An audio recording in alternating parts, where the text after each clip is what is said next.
This is Professor Mike Ventola from Sandhills Community College, bringing you Grass of the Week. Welcome to the 16th and final edition of Grass of the Week. Today we're going to talk about a couple novelty grasses that are used on the golf course, not for mowing, but as ornamentals. The first is one of my favorite grasses, Aristata stricta. That is wiregrass, native to the longleaf pine forest. And then the second is a substitute for that, weeping lovegrass, or African weeping lovegrass, Eragrostis curvulera. So Eragrostiscurvula. And you can see this is a picture from the Florida longleaf pine forest. This used to go all the way from from Baltimore down to Florida. And this is some area that's managed by the Florida Wildlife Service. You can see a lot less trees than your normal area, maybe 40 sticks per acre, and a prolific amount of wiregrass growing in here amongst the ferns. And all of these plants survive under fire. And we'll see, I'll show you one later that's not managed under an intense amount of fire, and it looks quite different, and I'll talk about how that changes the whole ecosystem. But this is probably what the southeast looked like before the settlers and just a few Indians were here in this area, before Sir Walter Raleigh's colony came. Wiregrass is a native grass. It can be called pineland 3-on, Aristata stricta, native to the southern coastal plains. The longleaf pine forest is its native place. About 80% of this grass, you can see this is a recently burned clump. It starts to come back very quickly. That's one of its advantages for the fire. It can just get back quick because there's so much sugar and energy stored below ground that it'll pop right back up. But unfortunately, only 5% of its original habitat remains. And this is because when man started to build homes and settle and plan developments, fire doesn't go well with planned development. So the fires were put down. This caused other plants to take the place of the wiregrass and the longleaf pines. The oaks grew up, and those allowed snakes to get in the trees, that allowed the snakes to eat the red-cockaded woodpecker, so the red-cockaded woodpecker became endangered. The red-cockaded woodpecker has a very unique niche. It burrows into living longleaf pines. This causes sap to come out. That sap in this well-burnt forest area keeps snakes from being able to climb the tree because the sap is dripping down. And if you see a red-cockaded woodpecker tree, you'll see all kinds of sap. The tree looks almost a little bit sick unless you know what's going on. But that protects the young cockaded woodpeckers from snakes. So as we put the fire down, this species became endangered. And actually the place that saved this was Fort Bragg, because there was constant firing, so constant shelling, which caused fires, which burned down the oaks. And also some golf courses were manned. They went in there and kept this understory down so it would be easier to find golf balls. So that saved the red-cockaded woodpecker in a lot of ways. This grass relies on a summer burn to stimulate seed production. So the vernation is folded, yet it appears rounded in the cross-section, but it's going to be much more folded than the weeping lovegrass. The seeds are quite hairy with 3 awns, and there's a good picture of that coming up, that will only have seed after a fire. Growth habit is bunch type. The leaf is densely hairy at the base, so here's some of the leaves, and then down at the base there'll be quite a few hairs coming out of there.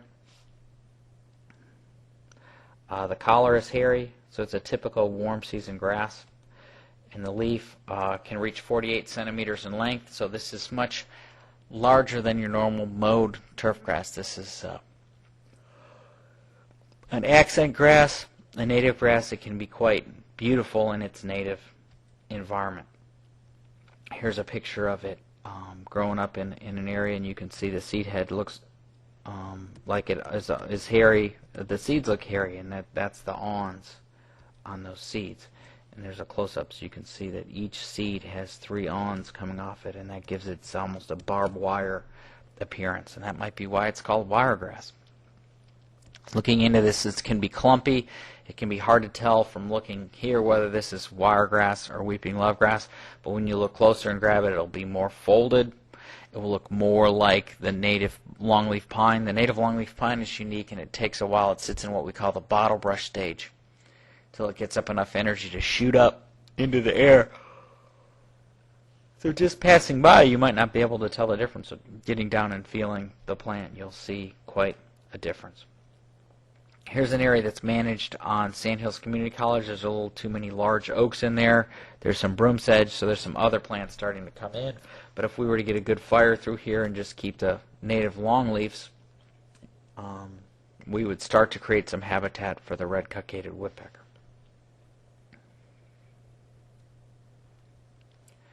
So that's our native wiregrass. This is going to be a substitute that was brought over here because it's easier to seed. These were young plants planted by Dave Frichte at Pine Needles Golf Course the year it was renovated. You can see the sprinkler heads up, so this is before the heads were lowered. So this is right early in the construction, the reconstruction of Pine Needles. And this is 2008, 4 years later. You can see the grass has spread out fairly rapidly. It's filled in, and they've even been able to had to pull some out because the area you can see can be a very difficult place to hit a golf ball from. Weeping lovegrass, also called African lovegrass, is native to South Africa.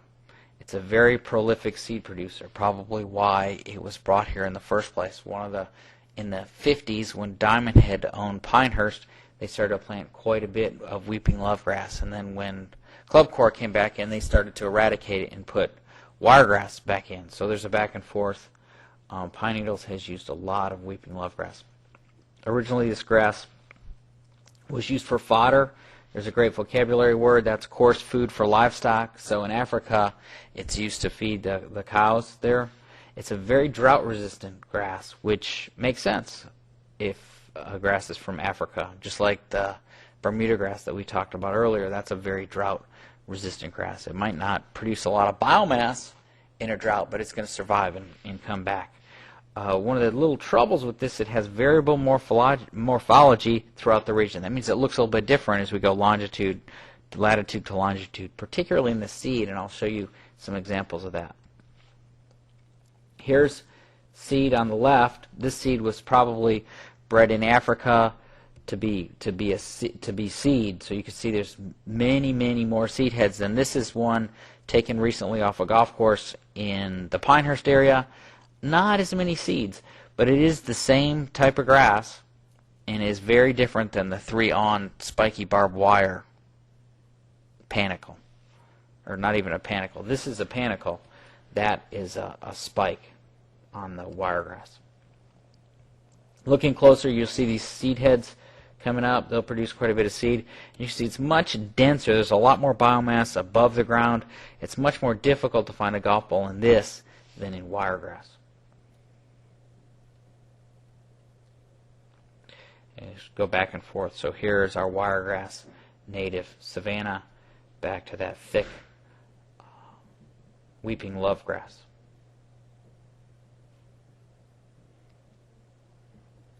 So, weeping lovegrass, zone 7 and 9. It's arching, it's more open, has a gray panicum in late summer. It's good golf course grass because it gets seed. It's quick growing forage grass, good for erosion control. I would go against that. I'm not a big fan of using any bunch type grasses for erosion control. It's more rolled than the wiregrass, but it can be mistaken as a little bit folded, so you have to look at it, take some time, roll it in your fingers, and get a good feel for that. The sheath is long and dense and hairy, like all the warm season grasses. The growth habit is bunch. The collar is yellow. And that's a pretty good way to distinguish it, particularly when it's got enough fertilizer when it's growing in the summer. The collar's yellow, separating a very dark green leaf and a dark green sheath. And the blade, wiry, hair-like foliage, a little bit taller than the wiregrass. And there's a 30 centimeter long branched panicum, variable throughout the range. So this can get high, even much higher than the plant, and you saw that from the pine needles picture. And there's that collar I'm talking about, so the yellow separating the sheath from the blade, and it's almost a node there. That's so yellow. And then the seed head, and the seed heads come way above, and we see this doesn't have as many seeds as one that was being produced for seed, but there is quite a bit of seed on that, and that is again called a panicle. Used in the gardens, kind of looks like that. Out in the field where they're growing, see very prolific seed head there on that grass, and here it kind of could blend in and maybe be thought of as wiregrass.